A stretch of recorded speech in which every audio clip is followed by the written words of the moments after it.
Salut à tous et bienvenue dans ce hors-série de Terra Occultis. Cette vidéo est en quelque sorte un remake d'une vidéo que j'avais créée sur ce sujet il y a 5 ans sur ma chaîne gaming.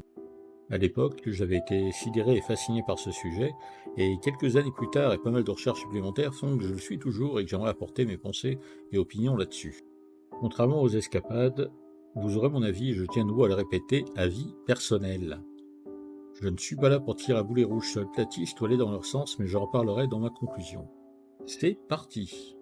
Aujourd'hui, je vais donc vous parler d'une théorie tellement grosse que je pensais forcément une blague, et je me demandais comment des gens, en ce 21e siècle, pouvaient y croire. La théorie de la Terre plate. Oui, oui, la Terre plate, un des trucs dont parlait la Bible et qui a valu à quelques scientifiques pendant l'âge sombre quelques moments privilégiés avec l'Inquisition à leur forfait, torture et écartèlement. Pourtant, déjà Ératosthène, un philosophe et astronome grec du IIIe siècle, avait non seulement découvert que la Terre était ronde, mais en plus on avait calculé la circonférence avec plus ou moins de précision. Le monsieur s'était trompé de moins de 1000 km sans outils modernes, chapeau bas.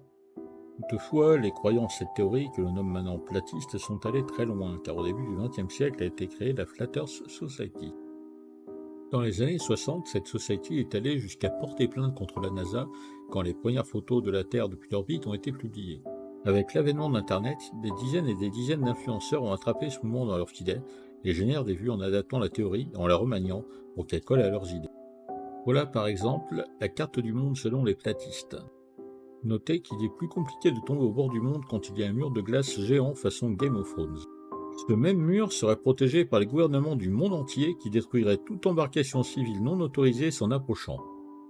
D'ailleurs, le Titanic n'aurait pas pris un iceberg, mais serait simplement allé trop près du mur, car d'après eux, la glace ne déchire pas l'acier. Le Soleil, selon eux, ne serait donc pas une boule de gaz géante brûlant à des millions de kilomètres de nous, mais une source de lumière directionnelle pour expliquer que tout le monde ne soit pas constamment en mode journée ou nuit. Il leur est par contre un peu plus difficile d'expliquer pourquoi leur soleil ne se coucherait jamais, et quelques menus détails comme la présence des taches solaires qui a tendance à montrer le côté sphérique du soleil. La Lune serait bien entendu plate comme toutes les planètes du système solaire. Certains extrémistes de la théorie de la Terre plate vont plus loin, jusqu'à dire que toutes ces choses-là ne sont qu'inventions de la NASA pour couvrir le tout avec une technologie holographique. Si l'on va dans ce sens-là, cela voudrait donc dire que les employés de la NASA ne font que de l'infographie pour créer des photos et rester assis sur leur cul à longueur de journée en attendant les sous de leur gouvernement. On ne serait donc pas allé sur la Lune pour la simple raison qu'elle n'existe pas, et tout ça a été cover-up par des CGI. Pardon, dans les années 60, des CGI. Dans un monde capitaliste et un pays ultralibéral comme les États-Unis, c'est quand même assez dur à imaginer. Ils vont très loin, jusqu'à dénoncer le drapeau de l'ONU comme étant une preuve d'une conspiration internationale visant à cacher le fait que la planète est plate comme une pizza. J'avoue avoir un peu de mal à y voir une version plate de la Terre. Pour moi, c'est simplement une map monde centrée sur le pôle Nord, un peu stylisée, qui est là pour représenter une version unitaire idéale des peuples. Bien évidemment, des détails comme le mouvement des étoiles dans les hémisphères nord et sud que les marins ont utilisé pour s'orienter pendant des siècles, les aventuriers qui ont traversé les pôles de part en part, ou encore les différentes phases de la Lune, sont des choses qu'ils ont un peu beaucoup de mal à expliquer. Mais ça ne les empêche pas de continuer à propager leur version du monde. C'est pour moi une théorie qui vient directement de l'intégrisme religieux made in USA pour la chrétienté et le catholicisme. Je précise que je n'ai absolument rien contre les religions et que les gens sont libres de faire tout ce qu'ils veulent, tant que ça n'affecte pas la liberté ou la vie des autres. Les créationnistes américains, dont dérive cette théorie selon moi, rejettent en bloc les théories scientifiques qui les dérangent comme le darwinisme et toute forme d'évolution. La Terre pour eux a été créée en 7 jours et la présence de fossiles dans le sol est due à Satan qui les aurait mis là pour nous tromper. Cela va quand même assez loin dans le délire.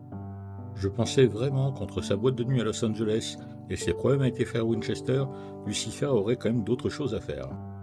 Un des soucis majeurs que je vois par rapport à cette théorie, et dans presque toutes les théories de complot qui surviennent sur Internet, est un problème d'équilibre de poids de confirmation. Je m'explique. Un platiste va avoir un nouvel argument dans une vidéo YouTube qui va dans le sens de la Terre plate et va l'intégrer à sa narration. Si jamais un sceptique lui oppose sur ce même argument des preuves scientifiques, le platiste va demander 10 fois plus de preuves pour changer d'avis, voire simplement tout rejeter en bloc, en traitant le dit sceptique de collabo du nouvel ordre mondial. Il n'est pas normal que pour un même argument, le scientifique doive fournir plus de preuves que le théoricien du complot pourrait être cru. Et c'est cet état de fait qui fait que beaucoup de gens pensent que les complotistes sont bornés ou sans aucun sens critique. Encore une fois, je ne suis pas là pour tirer à boulet rouge, et même si on n'est pas forcément d'accord, ce sont des êtres humains intelligents derrière leurs idées plus ou moins farfelues. Pour en terminer quand même avec cet exposé rapide sur la Terre plate, il y a quand même une grande question que l'on peut se poser. Toutes les pages de la théorie du complot de la Terre plate parlent d'un cover-up massif.